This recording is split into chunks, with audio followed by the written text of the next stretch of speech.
¿Puede el eco de una ausencia llenar un vacío tan grande como el que deja un amor desvanecido? Elena Montero, arquitecta de 48 años, se hacía a menudo esa pregunta mientras contemplaba la inmensidad silenciosa de su apartamento en el ensanche valenciano. Las líneas puras y los espacios abiertos que tanto amaba en su profesión ahora parecían amplificar la soledad que se había instalado desde su divorcio 2 años atrás. La ciudad de las artes y las ciencias, cuyas siluetas futuristas admiraba desde su terraza, se erigía como un recordatorio constante de la belleza y la ambición, pero también de una cierta frialdad impersonal que encontraba eco en su propia vida. Sus hijos, Sofía y Javier, con 19 y 17 años, desplegaban sus alas, dejando tras de sí un nido que se sentía cada día más grande, más vacío. Sofía estudiaba en Madrid, y sus visitas eran esporádicas alegrías. Javier, aunque en casa, orbitaba en su propio universo adolescente. El estudio de arquitectura que había fundado y que llevaba su nombre era su refugio, su orgullo, el lugar donde su mente analítica y su creatividad se sentían en casa. Pero las noches eran largas, y el silencio a veces ensordecedor. Fue Laura, su amiga del alma desde la facultad, pragmática y con los pies en la tierra, quien le sugirió Ars Conexión. No es una web de citas, Elena, le había dicho con su habitual franqueza. Es una plataforma para profesionales del arte, la cultura, gente interesante, para charlar, compartir ideas, salir un poco de la rutina mental. Elena, inicialmente escéptica, recordaba su propia aversión a las interacciones superficiales. Sin embargo, la idea de un espacio donde la conversación pudiera trascender lo banal, donde pudiera conectar con mentes afines sin la presión de un encuentro romántico, comenzó a intrigarla. Una noche, con una copa de vino y el rumor lejano del tranvía como única compañía, se creó un perfil escueto, profesional, casi clínico. Pasaron días. Algún mensaje genérico, alguna invitación a un grupo de debate sobre urbanismo sostenible que declinó. Estaba a punto de olvidar Ars Conexión cuando llegó, un mensaje de un tal Víctor Herrera. Su perfil era, en una palabra, fascinante. Arquitecto, como ella. Unos 50 años, cabello entrecano y una mirada que, incluso en la pequeña foto de perfil, parecía albergar una inteligencia profunda y una melancolía atractiva. Proyectos humanitarios en el extranjero, mencionaba escuetamente. Viudo, añadía una nota breve, casi como un susurro digital. Sus palabras iniciales no eran un torpe halago, sino un comentario perspicaz sobre un artículo que ella había publicado hacía años en una revista especializada, un detalle que la sorprendió y admitió para sus adentros, la halagó. ¿Cómo lo habría encontrado? Estimada Elena, comenzaba el mensaje redactado en un castellano impecable, casi literario. He seguido con admiración discreta su trayectoria, especialmente su enfoque en la integración del patrimonio histórico con la funcionalidad moderna. Su proyecto de rehabilitación en el Carmen es sencillamente magistral. Elena releyó la frase. Nadie, ni siquiera sus colegas más cercanos, había usado la palabra magistral para describir su trabajo en mucho tiempo. Sintió un calor inesperado, una punzada de vanidad que creía olvidada. Respondió con una formalidad estudiada, agradeciendo el comentario, preguntando por los intereses de él. La respuesta de Víctor no tardó en llegar, y con ella, el inicio de algo que Elena, en su soledad autoimpuesta, no supo prever. La conversación con Víctor se convirtió rápidamente en un ritual. Noches enteras se esfumaban mientras intercambiaban mensajes, primero en Ars Conexión, luego directamente por correo electrónico, y finalmente a través de una aplicación de mensajería instantánea. Él era todo lo que ella había anhelado en un interlocutor. Culto, sensible, con un humor sutil y una capacidad asombrosa para comprender sus pensamientos más complejos, a veces incluso antes de que ella los expresara del todo. Hablaban de arquitectura, de filosofía, de los libros que amaban, de música clásica. Víctor conocía a los compositores valencianos que ella adoraba, citaba a Joan Fuster, incluso parecía entender su complicada relación con el legado de Calatrava. Era, sencillamente, perfecto. Demasiado perfecto, susurró una voz en algún rincón olvidado de su mente, una voz que Elena acalló con presteza. Víctor le contó que era viudo, que su esposa había fallecido joven a causa de una enfermedad cruel y que desde entonces había volcado su vida en proyectos que tuvieran un significado trascendente. Actualmente, según él, estaba en Tánger, Marruecos, dirigiendo la restauración de un antiguo riad, que se convertiría en un centro cultural para niños desfavorecidos. Le enviaba fotos, patios llenos de luz tamizada, azulejos de célige, detalles de artesonados. Eran imágenes hermosas, profesionales, que evocaban un mundo exótico y cargado de propósito. «Aquí es donde mi alma encuentra algo de paz, Elena», le escribió una noche. «Pero a menudo entre estas paredes antiguas siento la soledad de una manera casi física. Tus mensajes son como ventanas que se abren a un mundo vibrante, a una inteligencia que me estimula y me reconforta». Elena se encontró esperando sus mensajes con una ansiedad casi adolescente. Sonreía sola frente a la pantalla, el corazón latiéndole con una fuerza olvidada. Comenzó a compartir con él sus propias frustraciones profesionales, sus anhelos personales, las pequeñas alegrías y las grandes dudas que antes solo confiaba a su diario, o, muy de vez en cuando, a Laura. Víctor siempre tenía la palabra justa, el consejo certero, la empatía precisa. Cuando le habló del proyecto de Tánger con un entusiasmo febril, detallando los desafíos técnicos y la belleza del objetivo final, Elena se sintió partícipe de algo grande, algo noble. Un día llegó un paquete a su estudio, un ejemplar antiguo, encuadernado en piel, de la arquitectura y el espíritu de la época de Bruno Sevi, un libro que ella había mencionado de pasada como una de sus grandes influencias. Dentro, una escueta nota manuscrita con una caligrafía elegante, para que la distancia no impida que compartamos lo esencial. Elena sintió un nudo en la garganta. ¿Cómo había conseguido su dirección? Debió de ser a través del registro mercantil de su empresa, pensó. Un gesto audaz, pero increíblemente romántico. Cuando se lo contó a Laura durante uno de sus almuerzos semanales en un pequeño restaurante cerca del mercado central, su amiga arqueó una ceja. ¿Tánger? ¿Un libro antiguo? Elena, ¿quién es este hombre exactamente? ¿Lo has visto alguna vez, aunque sea por videollamada? Elena se sintió incómoda. Hemos intentado hacer videollamadas, pero la conexión en Tánger es terrible, ya sabes. Se corta, la imagen se congela. Es frustrante. Pero su voz es tan cálida, Laura, y lo que me escribe es como si me conociera de siempre. La gente puede escribir cualquier cosa, Elena, replicó Laura con su habitual pragmatismo. Y las fotos pueden ser de cualquiera. Solo ten cuidado, ¿quieres? Hombres perfectos que aparecen de la nada suelen tener truco. Elena se defendió, quizás con demasiada vehemencia. Le dolía que Laura no pudiera ver lo especial que era Víctor, lo real que se sentía esa conexión. No seas cínica, le espetó. No todos los hombres son como Ricardo, añadió, refiriéndose a su exmarido, un golpe bajo del que se arrepintió al instante. Laura la miró con tristeza, pero no dijo más. La pequeña grieta se había abierto. Pocas semanas después, Víctor le mencionó, como al pasar, un contratiempo. Unos materiales esenciales para la restauración, unos azulejos antiguos que había localizado con mucho esfuerzo, estaban retenidos en la aduana marroquí. Se necesitaba un pago informal para agilizar los trámites, algo que él, con sus principios, se negaba a hacer directamente, pero que un intermediario local podía solucionar. Eran apenas 1.500 euros. Es una cantidad ridícula, lo sé, escribió Víctor, y me avergüenza siquiera mencionarlo, pero con mis cuentas bloqueadas temporalmente por una estúpida auditoría bancaria rutinaria aquí, me encuentro en un aprieto. Te lo devolvería en cuanto se solucione en un par de días, por supuesto. Elena sintió una punzada de inquietud, el eco de la advertencia de Laura, pero la desestimó rápidamente. Víctor era un arquitecto de renombre, que eran 1.500 euros para él. Además, estaba la urgencia del proyecto humanitario, los niños. Se imaginó los rostros de esos pequeños esperando su centro cultural. Se sintió parte de algo importante, una socia silenciosa en una noble causa. Accedió. Realizó la transferencia a una cuenta que él le indicó, a nombre de un tal Omar Bengelloun, el supuesto intermediario. Víctor se deshizo en agradecimientos. Has salvado el proyecto, Elena. Eres un ángel. Te lo devolveré el viernes sin falta.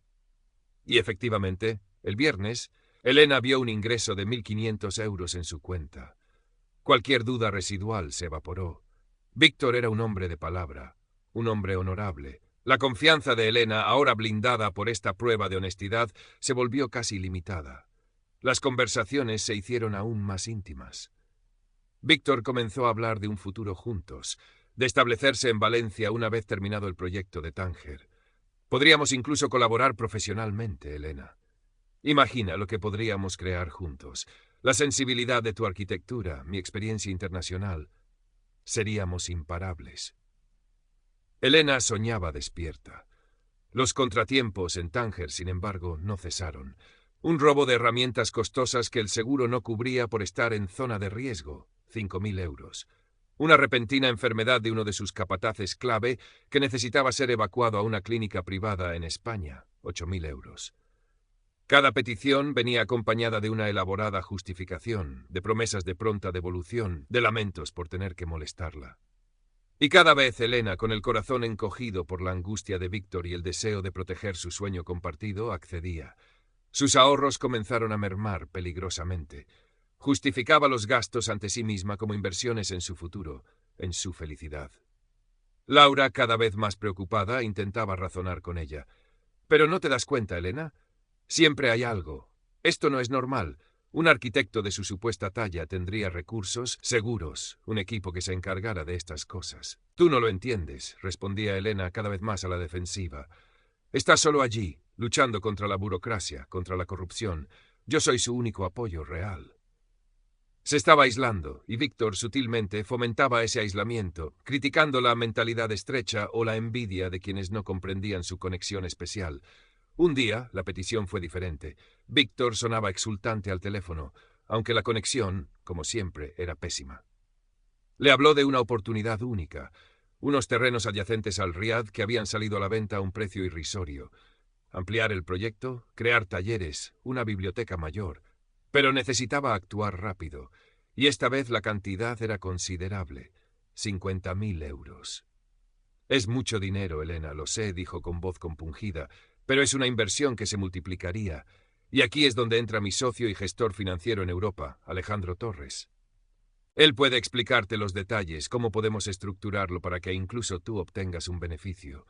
Es un hombre brillante, de total confianza». Elena sintió un vértigo helador. 50.000 euros. Era casi todo lo que le quedaba después de las anteriores ayudas. Pero la visión de un futuro con Víctor, de un proyecto grandioso del que ella sería parte fundamental, era demasiado poderosa.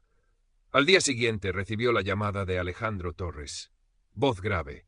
Profesional, un ligero acento que no supo identificar. Habló de instrumentos financieros, de retornos garantizados, de estructuras offshore para optimizar la transacción. Usaba una jerga que Elena, a pesar de su inteligencia, apenas comprendía. La presionó sutilmente, hablando de la urgencia, de otros inversores interesados. Le envió documentos por correo electrónico, contratos con membretes sofisticados y cláusulas complejas. Elena estaba al borde del abismo. Una parte de ella gritaba que parara, que todo era una locura. Pero otra, la que se aferraba al sueño de Víctor, a la promesa de una vida plena, la impulsaba a seguir. Le contó a Laura, esta vez con la voz quebrada por la duda. Laura no necesitó más. Esa misma tarde, mientras Elena estaba sumida en una angustiosa indecisión, su amiga se encerró con su ordenador. Buscó Víctor Herrera, arquitecto Tánger. Nada relevante. Buscó empresas a nombre de Alejandro Torres, gestor financiero. Demasiadas, ninguna que encajara. Entonces recordó las fotos. Le pidió a Elena que se las reenviara. Con una herramienta de búsqueda inversa de imágenes, comenzó a rastrear. El primer resultado la dejó sin aliento. La foto de perfil de Víctor, el hombre de la mirada profunda, apareció en la página web de un estudio de arquitectura de Lisboa. El arquitecto se llamaba Nuno Valente, y su biografía no mencionaba ningún proyecto en Tánger ni ninguna esposa fallecida. Otras fotos de Víctor en Marruecos eran imágenes de stock de bancos de imágenes o pertenecían a blogs de viajes de otras personas. Cuando Laura le mostró a Elena sus hallazgos, el mundo de Elena se desmoronó. La pantalla del portátil parecía un abismo que la absorbía. Cada foto, cada prueba era un martillazo contra la estructura de ensueño que había construido. La negación luchó una última y feroz batalla. Puede ser un error, una coincidencia. Él me lo explicará. Pero no había explicación posible. El dolor fue físico, una opresión en el pecho que le impedía respirar. La vergüenza la consumía. ¿Cómo había podido ser tan ciega?